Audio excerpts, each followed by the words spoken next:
Hi, friends. My name is Edie Penn, and welcome to my new podcast, PostScript. This podcast is about the scripts we inherit, the social contracts we internalize, and unspoken rules we live by, sometimes consciously, sometimes without realizing it, and how those things shape what we believe, what we tolerate, and how we move through the arenas of our lives. I'm coming to this conversation as someone who spent over 20 years in human resources. And while so much of what I've learned about these scripts and social constructs that we're slaves to is through that work, I know for sure that it applies to you as a regular, everyday person in your regular, everyday life. I've seen how breaking down these constructs has freed people. In many ways, what I've learned is that some of these normal ideas that we repeat at work and in our relationships, at leadership conferences, as parents, walking through our everyday lives, are actually really harmful scripts in disguise. And once you see them, you can't unsee them. One of the most harmful things about some of these frameworks is that they're presented like truth, not a perspective, not this might work for you if, truth. And the harm of that is it doesn't even acknowledge that the assumption that this works for everyone is sometimes the very problem. Because if it doesn't apply to you, if you do all the things and your life doesn't suddenly improve, you start thinking that the problem is you, not the framework, not the message, certainly not the messenger, you. You start thinking that you're undisciplined. Maybe you're too broken or too sensitive, too resilient or not resilient enough, this or that, whatever, fill in the blank. When really, the framework was never built with you in mind. It was built for somebody with a different set of permissions, a different kind of body, a different relationship to relationships, to risk, to danger, to authority. And when you try to force those things onto your life, you end up worse than you were before. That's not self-help, friends. That's self-destruction. So the goal of this podcast and how I want you to engage with it is not to take what I say as gospel. God, that's the opposite of what I want you to do. It's to practice discernment. I want you to listen and ask yourself, does this idea make me feel more free or more restrained? Does it expand my thinking or shrink my options? Does it help me feel more like myself, or does it make me feel like I need to be someone else to be good or good enough? I also want you to pay attention to the voice behind that message. Whose perspective is that? What assumptions are they making about your life, your body, relationships, resources, safety, access, your reality? Does it even make sense to you? To be clear, this isn't about me. It's why this podcast will be audio only. Don't get it twisted, though. I have a voice for radio and a face for TV. I just don't want you to become an Edie Penn fan. I mean, you can, because I'm fabulous. But the point is not worship. The point is practice. The point is that you get better at thinking for yourself so that you can take what's useful and leave the rest and build something that actually fits your life in community, and not just what sounds good, what's trending, what's on the New York Times bestseller list, what's packaged well, or the latest thing you saw on your IG feed. What's true, what's aligned, and what's for you. Enjoy the episode. Hi, friends. Welcome to episode 3 of PostScript. I'm so glad you decided to join me here today. In the first 2 episodes, I mostly talked about specific scripts, how they show up and how to interrogate them. But other than the helpful information in my intro, you don't really know and may be asking yourself, why do you care so much about this, Edie? What is the big deal? As I've noted, I've been an HR professional for more than 25 years. And it's in that arena that I've seen scripts, usually in the form of friendly or sometimes not so friendly frameworks. Think radical candor, psychological safety, empathetic leadership, servant leadership, adaptive leadership, lots of leaderships. They get adopted and spread like wildfire through working environments. More times than not, they have the effect of privileging the already privileged, increasing disparity, and reinforcing inequitable practices, oftentimes despite making the claim of doing the opposite. Frameworks, guidelines, templates, principles, infrastructure, as scripts go, they're all still pretty easy to identify and interrogate. They have multiple parts or phases, and you can fairly easily take what you want from it and leave the rest. In my work, though, I found that the worst of the scripts, the stealthiest ones, lie in mere definitions. In terms of the workplace, topping the list of my most wanted is the word professional. This word has put more people on performance improvement plans or altogether out of a job more than anything else at work. What does it mean to be professional? Who determines what professional means? So Let me give you a scenario. In conference room A, people are wearing jeans, t-shirts, sneakers. A few people have visible tattoos, piercings, and rainbow-colored hair. What do you think is the work of the people in conference room A? What are you sure the people in conference room A do not do?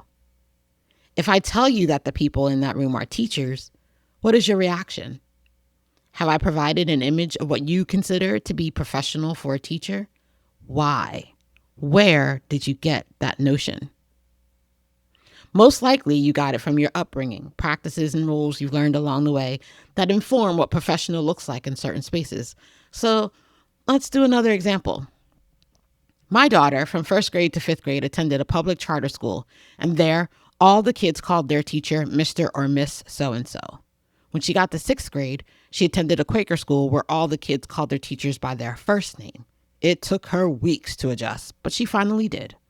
Fast forward, she's a teenager. She's grown up with competing ideas of how to address people in authority. How, then, do we establish what is the most professional approach when she walks into her first job? Rarely will anyone say, hey, we call people by their first names here.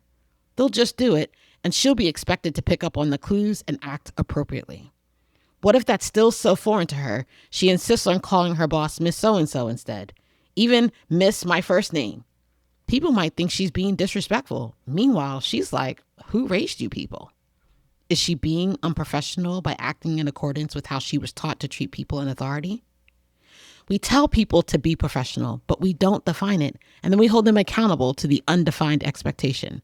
This is what scripts do. We talked about this in the last episode, that scripts often act as fact fillers, shortcuts that we come back to again and again to make sense of the world. Those fillers are created from your own life and experiences, or standard scripts that have been repeated again and again that we just apply to everything. So yeah, that's what happens in the workplace, but this also happens in your everyday life, and usually in ways that are far harder to catch. I'm going to give you my favorite example. Embrace yourselves, friends, because the word that I want you to interrogate is love. Now, if I'm dating someone and they tell me that they love me, that word is filled with so much social engineering and emotional framing that if I were to turn to that person and say, you love me? When you say love, what exactly does that mean? The whole entire world would give me the most bombastic side eye. Because what I'm supposed to do in that moment is have tears well up in my eyes and get all melty and respond, I love you too. And now we've both said something with astronomical meaning, and yet neither of us knows what the other one actually means. But if I'm like, cool, now talk to me about what loving me looks like, everyone would short circuit. Edie, why are you questioning this super clear and wholly unambiguous declaration of emotion? I think you get my point. But these simple words and many others like them show up in our everyday lives with meaning shaped by our own anecdotal experiences and background. And yet when someone doesn't live up to our unannounced, unproclaimed, undeclared definition, we're hurt. You said you loved me. That they did, and they meant it. But you had no idea what it meant, and you rolled with it. I think at this point, it behooves me to bring up something else related to the interrogation of words. So there is a clip on the internet of a psychologist in a couples therapy session. The therapist essentially tells the husband he's being too difficult and requiring people to meet him in a precise way. He says, and I quote, "That's very frustrating for me." I'm going to say it again. He said, "That's very frustrating for me." She says, "What I want to hear is why is the moment where someone is not just right, why is that so devastating?" To which he responds, "I don't know that that's devastating." His wife cuts him off immediately to say, "You did it just then. It's not quite the right word and you're going to correct her." Now, this clip has gone viral many times and has created content from here to the moon. Many people identifying this man as a narcissist in part because of this moment. And friends, I cannot begin to explain to you how incredibly frustrating that was for me to watch. He used the word frustrating, and instead of mirroring that word back to him, she decides to say, "Why is that so devastating?" And then she and the wife use his rejection of the word devastating to say he just proved their point. To be clear, I am not advocating one way or another for that guy. I'm not a licensed psychology professional, and I'm not going to use the word narcissist. But in this exchange, it was pretty clear he was just trying to be precise. And unfortunately, it was used against him. As a precise human myself, that was achingly hard to watch. Because as someone who cares about how we use and define words in communication, especially in relationships, it makes me mad to know that the thousands of people who've seen this clip have walked away with the notion that interrogating a word or the use of a word, the very thing I'm asking you all to do, is akin to being unnecessarily difficult, perhaps even leading to narcissism. We have so over-indexed on allowing and accepting generalizations and established them as standard with universal application, such that anything that lives outside of that is wrong or other or alternative. And in this case, bad. That making sure we're actually on the same page in our communication is somehow so unreasonable that it's diagnosable. Meanwhile, all I'm asking you to do is to critically think through what you're being told or how you yourself are using words so that your communication or the information on which you base your decisions or the information you provide to others on which to base their decisions or actions is aligned with the intended meaning. So now we're at the question section of this episode, and I've got some good questions here for you. First one is, what does this actually look like in real life without making things weird or heavy? Friends, we're going to lead with the Ted Lasso rule. Be curious, not judgmental. Being curious often gets people to move from a posture of defensiveness into their own curiosity. At work, you're likely to be able to be a little more direct, i.e., I want to make sure I'm being as professional as possible. Can you give me some examples of what that looks like in this context or this email or in Slack or in my use of Asana? In relationships, maybe you take a beat, return the obligatory I love you, and maybe over dinner or curled up on the couch later, you say, I'm so happy to share love with you, and I want to be sure to love you well. What does that look like for you? And then maybe say, here's what it looks like for me. And while you haven't exactly defined love, you have managed the other person's expectations with respect to what love manifested looks like for you. And that is the path on which we want to be. Next question. How do you not feel a little ridiculous asking someone to define a word everyone else just seems to accept? Don't laugh, but I'm going to say what I just said again. Lead with curiosity. Let's take another work word that drives me crazy, transparency. You might say, I see that the leadership team has committed to being transparent. What does that look like here? Giving the question a specific context also helps because it signals that you know what the word means generally. Maybe you don't, but you signal that anyway. But maybe it means something else here. And finally, our last question. What if you ask and you don't like the answer? Ladies and gentlethems, we've arrived at the point. You don't like the answer, and now you can say, oh, well, that's different from how I use that word or how I understand the use of that word. And now you can have a real conversation that maybe gets you to actual alignment.